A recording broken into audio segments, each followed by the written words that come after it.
As members of the Global Farmer Network, we believe agriculture is part of the solution, not part of the problem. We are committed to developing agricultural leaders and sharing their stories across the globe. We have one purpose: to amplify the farmer's voice. My voice. Mi voz, la mia voce. My voice. Welcome to Global Farmer Voices, a podcast by the Global Farmer Network, where we invite farmers from around the world to share their stories and perspectives. Hello, I'm Delaney Howell, host for this podcast series. And on today's episode, we turn our conversation to the topic of resiliency as we now enter the new year of 2024. Resiliency is on the mind of many of the Global Farmer Network members, including two Argentinian farmers, David Hughes and Emi Macor. David Hughes is an Argentinian farmer who married into a family business. Emi Macor grew up on a family farm and pursued her career as an agronomic engineer who continues to live and work with her parents to help out with the family farm. Both David and Emi are experienced individuals in their respective fields of work and have lots of insight to share on the topic of staying resilient when encountering change and challenges. Each of their lives was shaped by their early years and exposure to the farming community and continued to evolve from there. So let's begin by learning a little bit more about their backgrounds.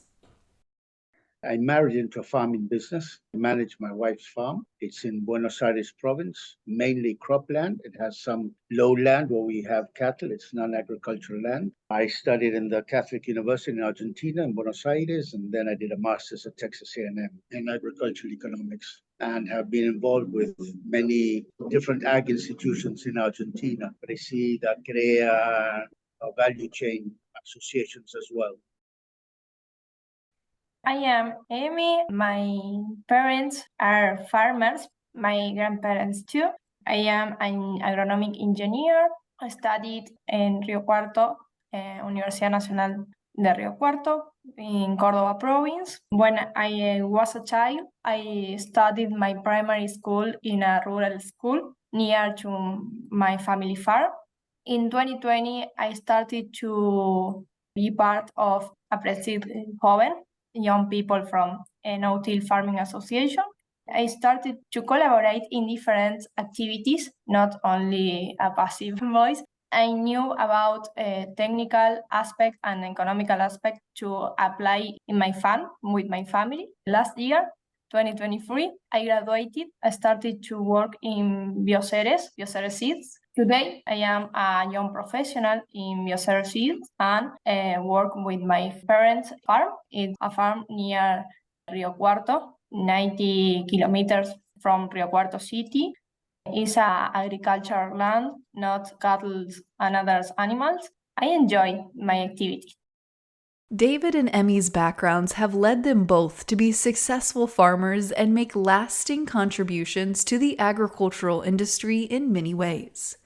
For David, his journey took a large step in an unexpected direction back in 2001 with the beginning of Bioceres, a crop solutions company that works towards increasing technology sourcing, product development partnerships, and production and market access for Argentinian farmers. I don't know if you're aware of Bioceres. It's a biotech company formed by 300 farmers in the middle of a crisis in 2001, in the middle of a huge crisis. 10, 15 farmers got together and said, we've got to work on this. We've got to do something about it. It grew to about 300 farmers, and now you have other investors.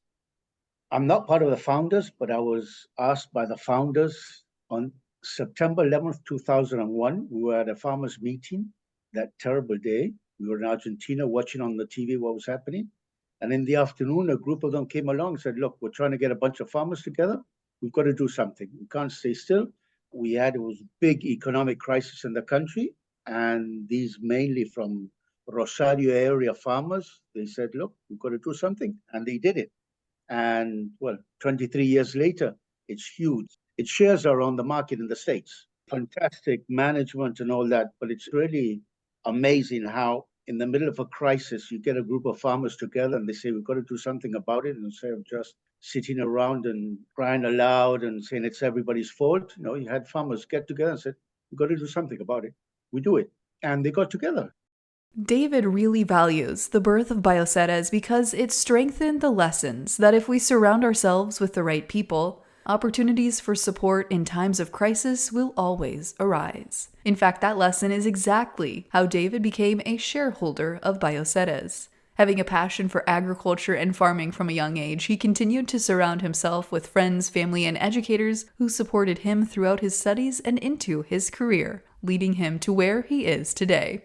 Similar to David's childhood, Emi's passion for agriculture stems from her parents, who she says most heavily impacted her decision to pursue a career in agriculture and introduced her to crop production, fields, and animals. Since those early years, she followed that passion and interest into the classroom, where she later pursued a degree in agronomic engineering. When I was 18 years old, I finished my secondary school and decided to study agronomy because I love my farm and the people of farm. In this moment, I didn't know about specialties or specific work, but I love farm. And my friends from Ateneos, from rural societies in Argentina, showed me the agrogremialism, and this part was very important to me because it promoted my passion of farmers, not only production and technique part, included to the gremialism and management part.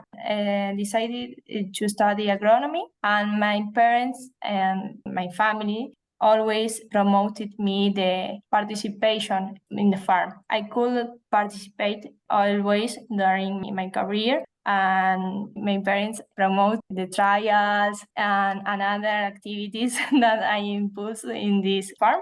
I think that my participation in the family farm was very important to decide what study, what career study in 2017.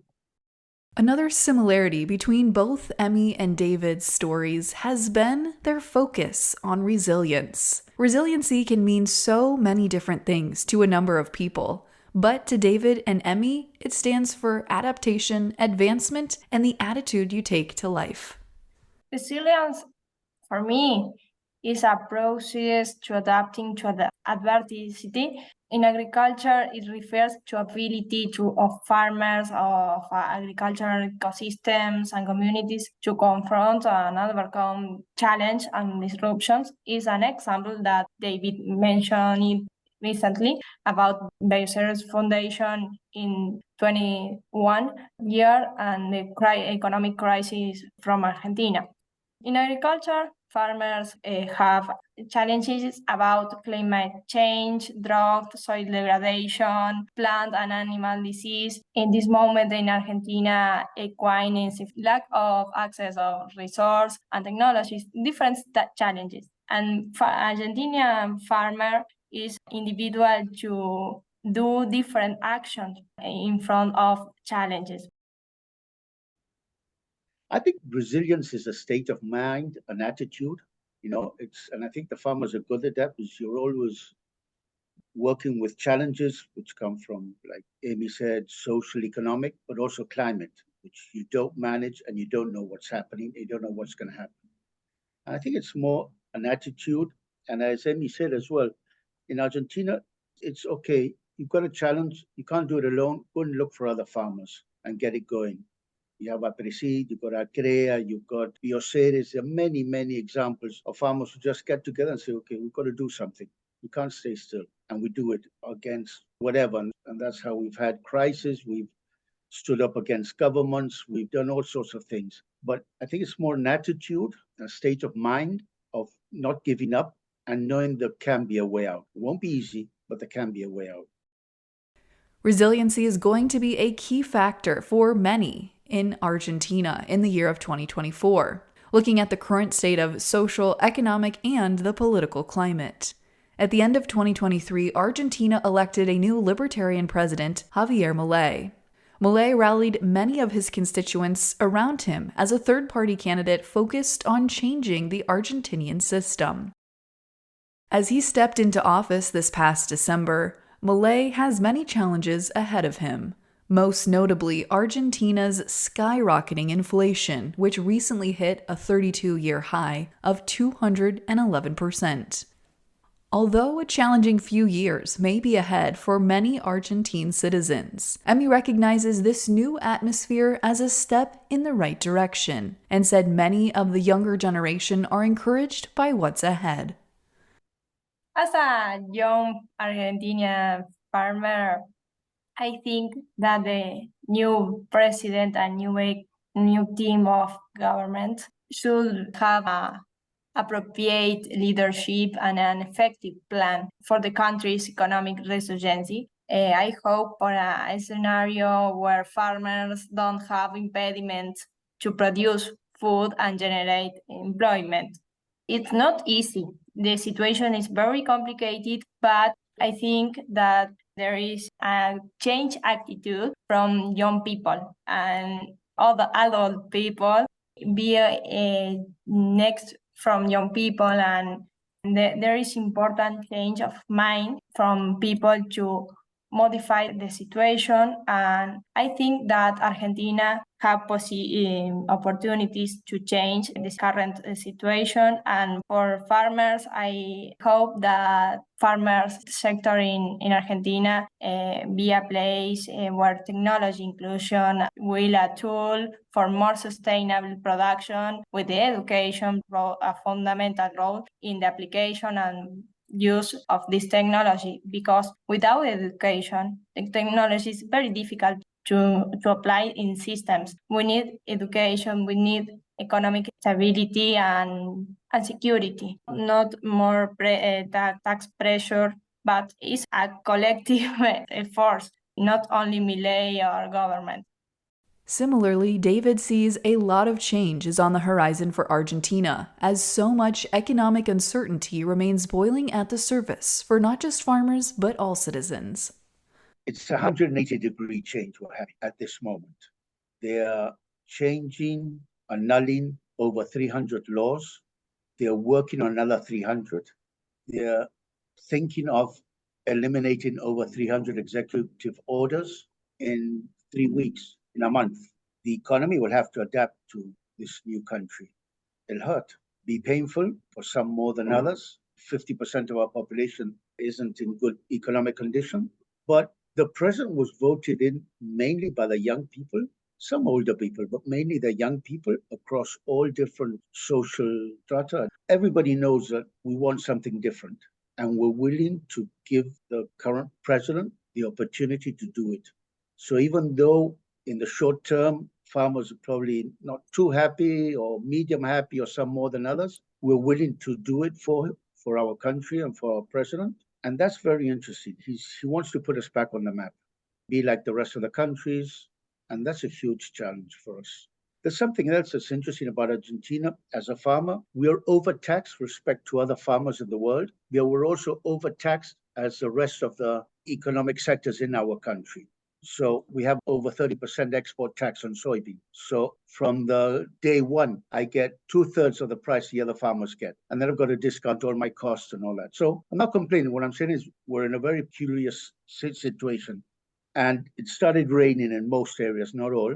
North of Cordoba, there's some places hasn't been raining yet as good. But if we have an average harvest, I think everybody's willing to push the cart and get the country going. It's going to be very interesting and very challenging times the next 2-3 months when he gets the boat turned around 180 degrees, which is what's actually happening.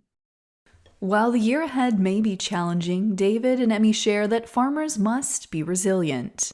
As we've discussed, being resilient can be shown in many forms, including utilizing your voice. And Emi finds that farmers can help improve the economic and social conditions of the nation if they are willing to engage and voice their needs.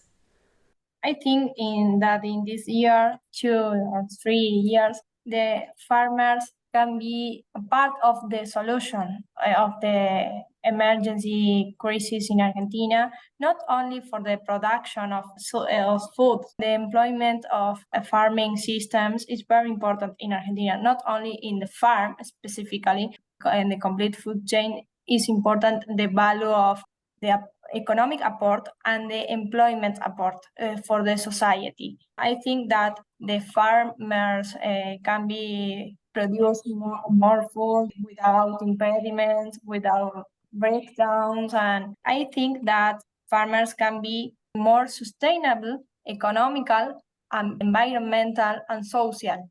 I think that the technology can arrive in farms around Argentina, not only in the cities. For example, the internet connection is very wrong in different places from La Pampa or Córdoba. In my farm, there are places where we don't have a signal or connection, and it's difficult to insert new technology without connection, for example. And so we need to more enterprises and companies that give these services to produce not only with machinery, with technology too. And this technology needs education, people, and investment. So it's important the participation of banks, for example. So I think that Argentina have the conditions to improve the situation. Similar to many other countries, the average age of the Argentine farmer is relatively young, sitting at just 45 to 50 years of age. David says this has allowed for a lot of additional change and a younger mentality to be adopted across the country. This has led to adaptations to being implemented with a higher ease, which is necessary for the current crop production crises being battled by many. This strategy and more, David shares, are allowing farmers to push through this challenging time together.